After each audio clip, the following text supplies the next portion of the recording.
tudo é essencial e necessário, mas o Senhor tocava no meu coração, mediante ao tema que foi proposto, falando sobre a instrução à criança, a instrução ao menino, a instrução ao filho, sobre a necessidade que nós temos enquanto responsáveis por essas crianças. Sobre o cargo que Deus nos colocou, como pais, como mães que estão aqui nesta noite, de cuidar do seu filho. É curioso que se prepara 5 ou mais anos estudando para ser um médico. Se estuda muito tempo para ser um advogado. Se estuda muito tempo para ser um engenheiro. Mas nenhum de nós aqui estudamos para ser pais. No entanto, é uma tarefa muito importante. No entanto, é uma responsabilidade muito grande que o Senhor Deus confiou a mim e a você que está aqui nesta noite. Cuidar de crianças, cuidar de pessoas que não são simplesmente o nosso futuro, mas que também são o nosso presente.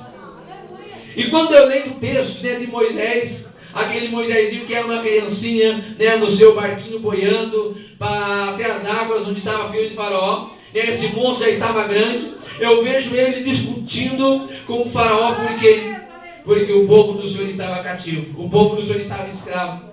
E o Senhor já tinha falado várias vezes através de pragas, e Faraó ainda não tinha permitido que o povo do Senhor saísse daquela terra.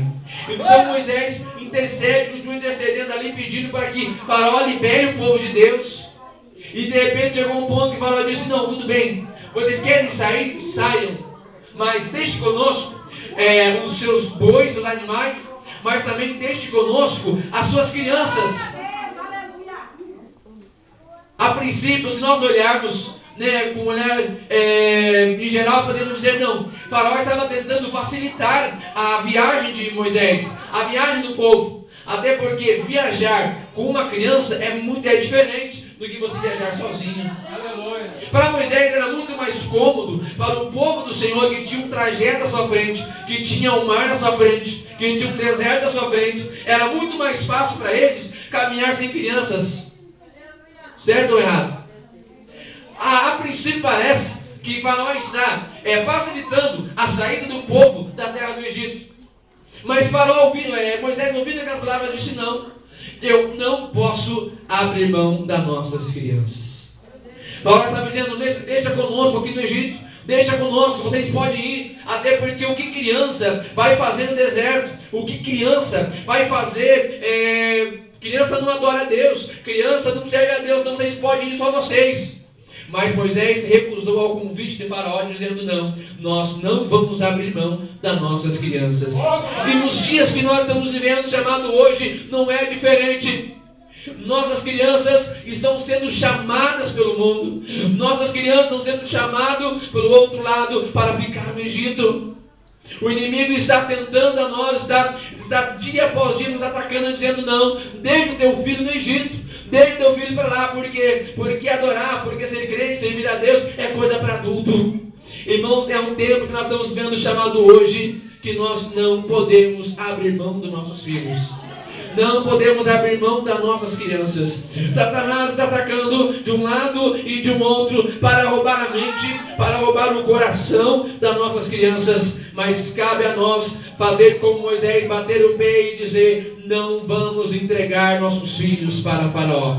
Não vamos deixar nossos filhos no Egito. Nós vamos adorar o Senhor no deserto e os nossos filhos vão estar conosco. O meu filho, minha filha, as crianças vão estar conosco.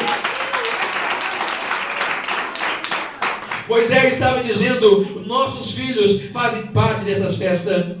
Eu vejo que Satanás tem usado diversas estratégias para acabar com o povo de Deus, para acabar com as crianças.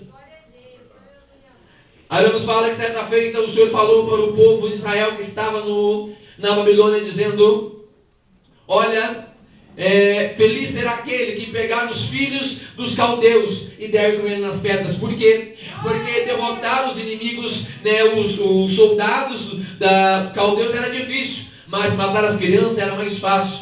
O que Deus estava dizendo: olha, a estratégia é acabar com o mal pela raiz, ou seja, é acabar com os babilônicos desde que eles são pequenos, porque depois que cresce é mais difícil. E é isso que Satanás tem feito nos dias de hoje. Ele sabe que se atacar a mim é mais difícil. Se atacar a nós, que somos grandes, somos adultos, é mais difícil.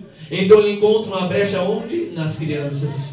Onde estão formando ainda a sua personalidade. Ainda estão em fase de desenvolvimento do seu caráter. Onde estão completamente em fase de aprendizado na sua vida. Né, onde vai desenvolver a sua história. E Satanás tem atacado este meio. Porque sabe que uma igreja onde não tem criança é uma igreja fraca. É uma igreja que não tem futuro. E eu digo que criança não é o futuro da igreja, mas é o presente. Criança não é futuro, criança é presente. E cabe a nós que estamos aqui nesta noite nos atentar, que o Senhor nesta noite está nos chamando para essa atenção e para este cuidado. A Bíblia nos fala sobre várias relações entre pai e filhos, entre pai e criança, chamado Davi. Davi foi um homem muito conhecido pela sua história, um homem espetacular como rei, espetacular como um guerreiro, espetacular em suas vitórias, que onde Davi chegava ele vencia, venceu Golias, venceu o leão, venceu o urso, mas que infelizmente foi derrotado na sua relação como pai. Eu quero dizer hoje, pelo Espírito Santo de Deus, eu quero usar as palavras de um determinado pregador que diz assim, que nenhuma vitória, nenhum sucesso é válido mediante o fracasso da nossa família, mediante o fracasso de nossos filhos.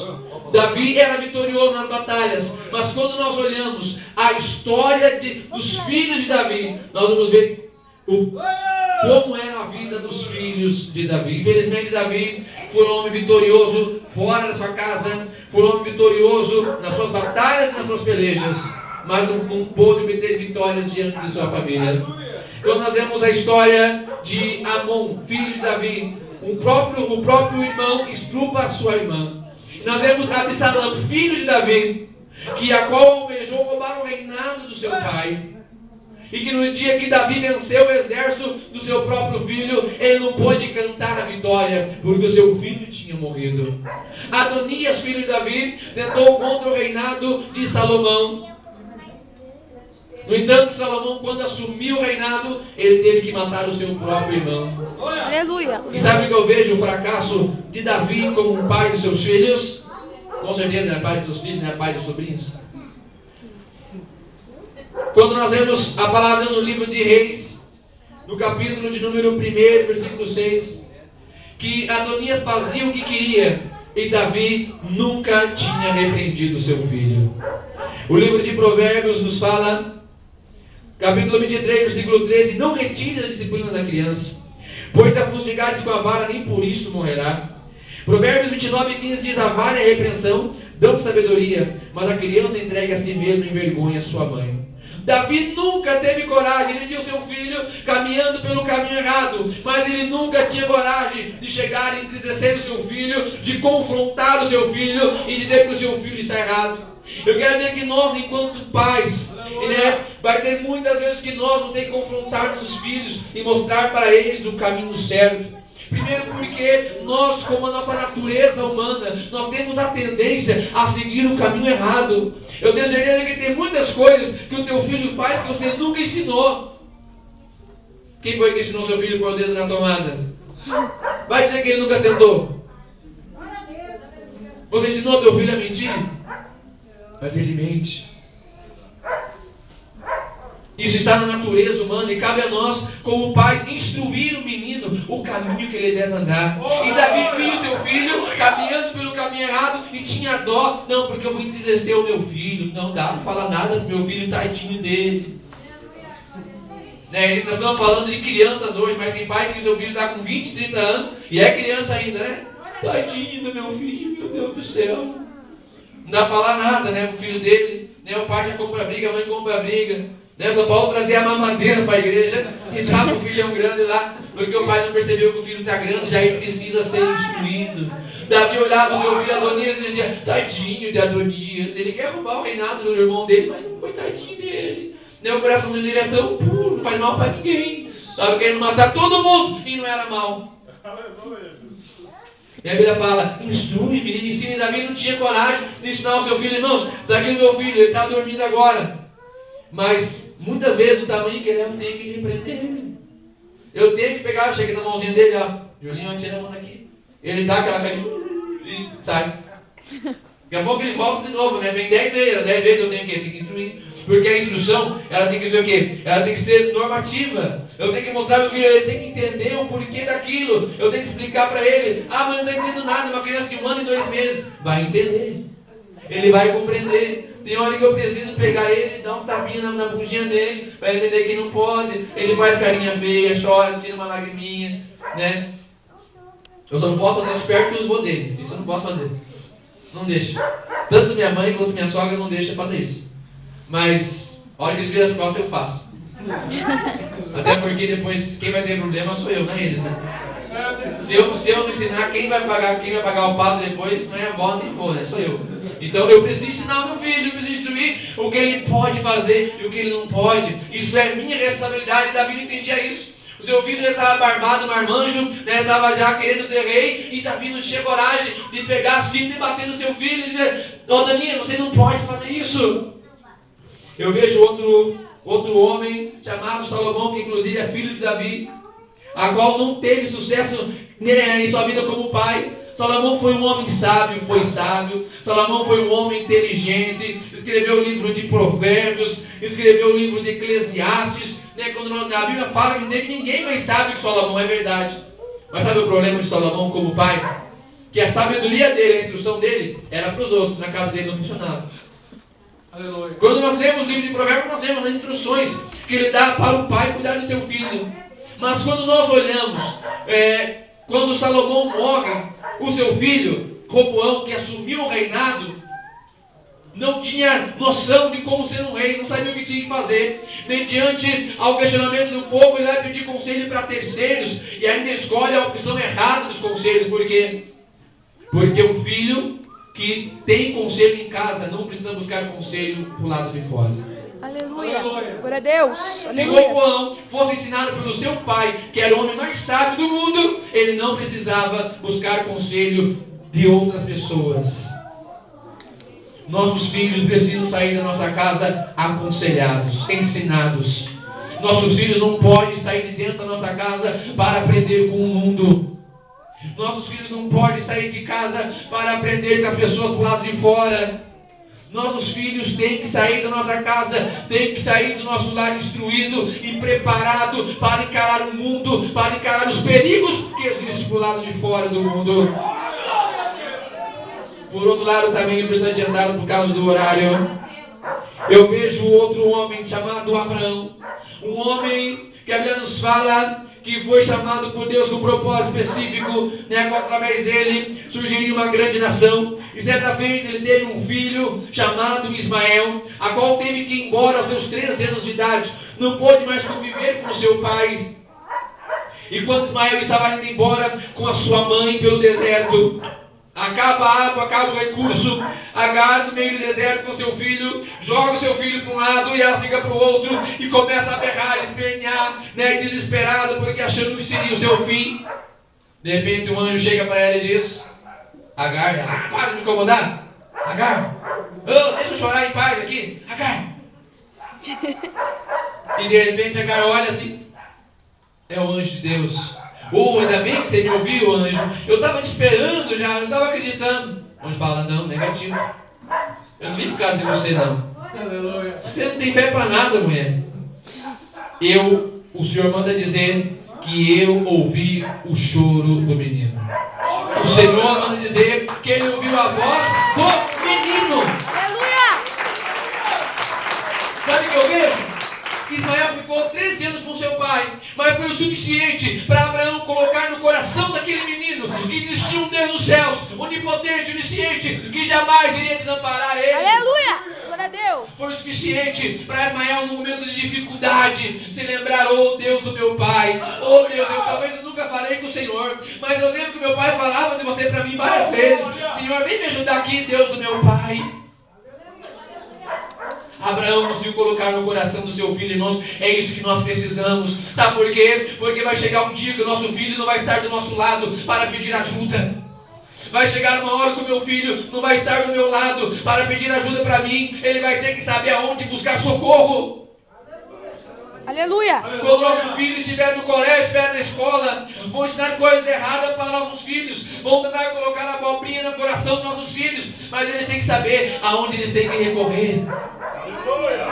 Abraão colocou isso no coração do seu filho, e quando ele esteve em dificuldade, e quando ele esteve em apuros, ele sabia onde encontrar a resposta. Ainda nos fala sobre outro menino, já falamos um pouco sobre ele, mas eu quero falar sobre a infância dele, que é Moisés. Moisés foi deixado pela sua mãe, porque não podia criá-lo devido à regra que estava imposta sobre eles.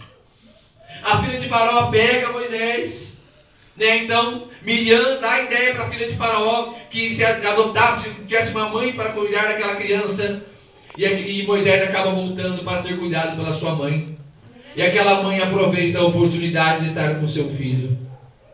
Durante o pouco tempo que ela esteve com seu filho, acreditamos que não seja mais do que 5 anos o tempo que Moisés ficou ali aos cuidados de sua mãe, mas foi o suficiente, foram 5 anos suficientes para a mãe de Moisés instruir ele dentro da lei de Deus e colocar no coração de Moisés o amor pelo seu Deus e o amor pelo seu povo.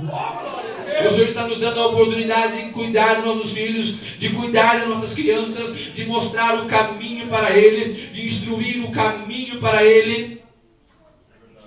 E Moisés ali foi criado pela sua mãe somente até os 5 anos de idade. E a Bíblia nos fala que depois ele voltou para a casa de Faraó, voltou para a sua casa morar com sua mãe adotiva. E ela nos fala que quando ele estava com 40 anos, tinha passado 35 anos que ele fora instruído pela sua mãe sobre a lei de Deus, sobre a nação de Deus, sobre as promessas de Deus na vida dele. E quando com 40 anos, Moisés já estava adaptado à cultura dos egípcios, já estava adaptado à sua vida ali no Egito, mas no seu coração ainda estava a semente que sua mãe tinha plantado, a instrução que a sua mãe tinha dado para ele. Ele sai para andar na terra do Egito, para observar o que estava acontecendo. De repente ele vê um egípcio maltratando um hebreu. Automaticamente ele se lembra que ele também era um hebreu. Ele se lembrou automaticamente daquilo que sua mãe tinha ensinado para ele, que ele fazia parte do povo de Deus. Ele se lembrou automaticamente que o Senhor tinha a promessa para aquele povo e que ele fazia parte deste povo. Ele não se aguentou, foi lá, brigou com o egípcio e acabou matando o egípcio. Não queremos defender a atitude de Moisés de matar aquele homem, mas uma coisa eu sei: o amor que a mãe de Moisés ensinou para ele enquanto criança estava vivo no coração dele depois de 35 anos. Porque a mãe dele ensinou ele andando no caminho, instruiu ele pelo caminho, e quando ele cresceu, e quando ele atingiu a idade, ele não se esqueceu do caminho que a sua mãe tinha ensinado para ele. Aleluia. Irmãos, quando nós lemos esse texto, instrui o menino no caminho, irmãos, a palavra é literal em dizer que é justamente no caminho, porque a nossa vida é um caminho, nossos filhos estão no caminho, e quando nós vemos que se trata no caminho, nós vemos que é uma jornada, nós vemos que é um passo após outro passo que precisa ser dado. Pensa aquele povo caminhando no deserto, pensa aquela multidão caminhando no deserto, com muitas crianças. Eu vejo algo muito interessante. Moisés se submeteu, exigiu de levar aquelas crianças, mas a tarefa não era fácil. Por quê? Porque algumas crianças não andam, eles tinham que carregar no colo, isso teria peso para eles. Algumas crianças um pouquinho já maior conseguem andar, mas não conseguem andar na velocidade dos adultos. Mas para que aquele povo chegasse até o outro lado, para que aquele povo chegasse até a promessa de Deus, era necessário o povo entender que era importante acompanhar os passos das crianças. Era necessário respeitar a velocidade das crianças. E se nós queremos ganhar nossas crianças para Deus, se nós queremos ganhar nossos filhos para Deus, nós precisamos neste caminho caminhar junto com os nossos filhos, andar junto com as crianças. Eles não conseguem acompanhar a velocidade que nós andamos. Nós somos apressados, nós temos uma maneira de entender e compreender as coisas, mas para eles é mais difícil. Nós precisamos ter paciência, compreender, precisamos gastar tempo com eles. Por quê? Porque a velocidade deles não é a mesma do que a nossa. Aleluia. Então é necessário caminhar junto com aquelas crianças. E hoje o Senhor está falando conosco que nós, como pais, enquanto mães, enquanto responsáveis, precisamos acompanhar a caminhada dos nossos filhos. Porque às vezes nós estamos andando tão rápido e não percebemos que nossos filhos estão lá atrás.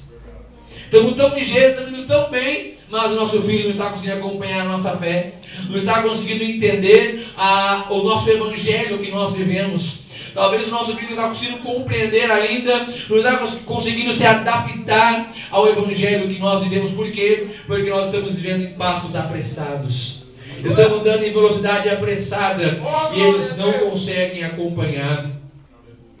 Eu vejo outros pais que souberam cuidar muito bem dos seus filhos. Não estou aqui fazendo apologia a eles como em adoração, mas Maria e José, os pais de Jesus aqui nesta terra, são pessoas que também deram um grande exemplo sobre como cuidar do seu filho, porque Jesus também foi uma criança comum, como outra criança, e aqueles pais tiveram a responsabilidade de ensinar e educar o Filho de Deus. Aleluia. Todos nós temos essa mesma responsabilidade. Todos nós temos essa responsabilidade em nossas mãos, de conduzir nossos filhos até Jesus. Certa feita, Jesus estava orando, estava pregando, estava curando. De repente chegou as mães lá para levar os seus filhos, as suas crianças, até a Jesus, para Jesus orar por elas. E os discípulos falaram: não, crianças para Jesus? Jesus não quer nada com criança. Jesus quer mais é curar, Jesus quer mais é pregar, Jesus quer mais é orar, Jesus não tem nada para as crianças. Jesus falou: não faça isso, não impeçais elas de vir a mim, porque dos tais é o reino dos céus. A nossa incumbência, a nossa obrigação enquanto responsáveis é facilitar o caminho das crianças até a Deus. Precisamos facilitar, trazer o evangelho mais fácil, mais simples, para que nossas crianças compreendam e entendam o amor de Deus. Não é necessário nós sentarmos com nosso filho e abrir um livro de teologia e começar a explicar para ele o que é cristologia, pneumatologia, escatologia. Não, ele não vai entender. Precisamos ensinar para a criança o amor de Deus como é. Precisamos ensinar a linguagem que ele entende, que ele compreenda, para que ele possa chegar até Deus. Você, criança que me escuta aqui nessa noite, eu preciso dizer para você também que está aqui: Jesus está dizendo que o reino dos céus é de vocês também. Criança que me escuta aqui nesta noite, o Senhor Jesus foi quem disse que o reino dos céus pertence a vocês também. O Senhor está dizendo para você também, criança que está aqui nesta noite, Ele ama você também. Você também é especial para Ele também. Você também faz parte do propósito e do plano dele aqui nessa terra. Gostaria de citar aqui rapidamente 7 regras importantes para nós ensinar nossos filhos, para nós conduzir nossos filhos pela vontade de Deus. Primeiro, atitudes são mais importantes do que palavras. Se nós queremos instruir nosso filho pelo caminho de Deus, o mais importante do que falarmos é demonstrar. Aleluia. Vou dar um exemplo. Certa feita, o meu filho tinha 9 meses de idade. E nós estávamos orando numa casa de uma irmã. Todo mundo lá orando de glória, glória, glória e aleluia, e língua estranha. De repente eu abro o olho rapidamente. Eu vejo meu filho com 9 meses de idade, com a mãozinha levantada e dizendo glória, glória, glória, glória, glória, glória. Porque estava vendo nós fazer. Aleluia. Então as crianças acabam aprendendo muito mais com exemplo do que muitas palavras que nós dizemos. Se um filho conviver com um pai que ama a Deus, ele vai amar a Deus. Se o filho crescer com um pai que teme a Deus, ele vai temer a Deus. Se o filho crescer com um pai que ora, ele vai aprender a orar. Se o filho crescer com um pai que lê a Bíblia, ele vai amar a Bíblia também. Aleluia. 2, precisamos demonstrar afeto incondicional ao nosso filho. Sabe por quê? Porque os pais é a primeira demonstração de Deus para o filho. Porque o filho começa a compreender o amor de Deus em sua vida, primeiramente pelo amor que ele recebe dos seus pais. Precisamos se envolver na vida dos nossos filhos. Precisamos tratar de acordo com o crescimento, já falei sobre isso. Precisamos estabelecer regras e limites desde cedo, já falei sobre isso. Precisamos encorajar nosso filho a ser independente, porque eu também já falei sobre isso, que vai chegar um ponto que ele não vai estar mais conosco. E também precisamos ser coerentes em tudo aquilo que nós ensinamos para o nosso filho, para que nossas palavras não sejam contradizidas por aquilo que nós fazemos. E antes de tudo, precisamos pastorear o coração dos nossos filhos. Não adianta nós atingirmos o superficial, não adianta nós atingirmos a atitude dos nossos filhos, se nós não conseguimos alcançar o coração dos nossos filhos. Não adianta nós atacar o comportamento quando o problema está em algo que está dentro do coração deles. Precisamos transmitir a mensagem de maneira clara que nossos filhos possam entender. Vou dar um exemplo. Meu Deus, o horário já foi embora, deveria ter terminado. Certa feita, uma mãe fala que o seu filho iria sair de viagem. E a mãe diz para o seu filho: meu filho, está aqui a sua mala, está aqui a sua roupa. Olha, meu filho, você vai ficar 7 dias fora. Então, meu filho, é importante que você tenha cuidado, mantenha a sua higiene. Olha, eu coloquei aqui 7 jorbas limpas para você cada dia colocar um, meu filho, tá bom? Tá bom, mãe, beleza. Ele foi, ficou 7 dias fora. E quando ele voltou, a mãe percebeu que o seu filho estava um pouquinho mais gordo que o normal. E a mãe olha e diz: filho, o que aconteceu? Abriu a mala. Cadê as orbas sujas aqui? Não, mãe, não está aqui. Cadê? Não, está vestida. A mãe tirou a calça do filho. O filho estava com as 7 orbas, uma por cima da outra. Porque foi a mensagem que ele entendeu de sua mãe. Então, sabe o que acontece, irmãos? Muitas vezes nós passamos a mensagem e nós não procuramos saber se nosso filho realmente entendeu aquilo que nós falamos. Aleluia! Entendeu? Nós vamos trazer a mensagem de uma maneira que ele consiga entender e compreender. Precisamos, irmãos, ser taxativo, conforme a orientação de Deuteronômio. Deuteronômio 6 e também o capítulo 11 fala que nós devemos insistir com o nosso filho sobre instruir ele, sobre o amor de Deus. O livro de Deuteronômio chega a nos dizer que temos que ensinar nosso filho andando, caminhando, acordando, dormindo. Dormir também não, né? Mas quando vai comer, o que vai fazer? Deuteronômio deixa bem claro que o ensinamento tem que ser taxativo, tem que ser insistente para entrar no coração da criança. Eu acho muito linda a passagem de Josué quando ele diz: eu e minha casa serviremos ao Senhor. Josué estava quase morrendo, estava só o pau da viola, estava indo já. Estava bem velhinho, não entrava mais nada. Mas ele disse: não, eu e minha casa serviremos ao Senhor. Mas como ele dizia aquilo, se ele iria morrer? Josué estava bem seguro do ensinamento que ele tinha dado para os seus filhos. Aleluia! Josué sabia: eu vou morrer, mas eu sei que meus filhos vão seguir este caminho que eu ensinei para eles, porque eu ensinei direito. Para finalizar, eu acho muito lindo a expressão Deus de Abraão, Deus de Isaac, Deus de Jacó. Em muitas passagens ali nós vemos essa expressão: ó Deus de Abraão, Deus de Isaac, Deus de Jacó. Sabe por quê? Abraão teve uma experiência com Deus, e essa experiência passou para o seu filho Isaac. O Deus de Abraão se tornou o Deus de Isaac. Isaac teve a experiência com Deus, mas a experiência de Isaac não ficou só para Isaac, passou também para o seu filho Jacó. Era Deus de Abraão, era o Deus de Isaac, era Deus de Jacó, era Deus do pai, era Deus do filho, era Deus do neto. Irmãos, o meu Deus não pode ser só meu Deus. O meu Deus precisa ser o Deus dos meus filhos também. O nosso Deus não pode ser somente nosso Deus. O nosso Deus tem que ser o Deus da nossa casa. Todos em pé em nome do Senhor Jesus. Eu espero que no futuro eu possa te dizer: Deus do Júlio pai, Deus do Júlio filho e Deus do Júlio neto. Talvez, né? Se meu filho resolver colocar o meu nome dele também. Mas que nós possamos ter certeza, irmãos, que a nossa geração vai continuar temendo e amando a Deus.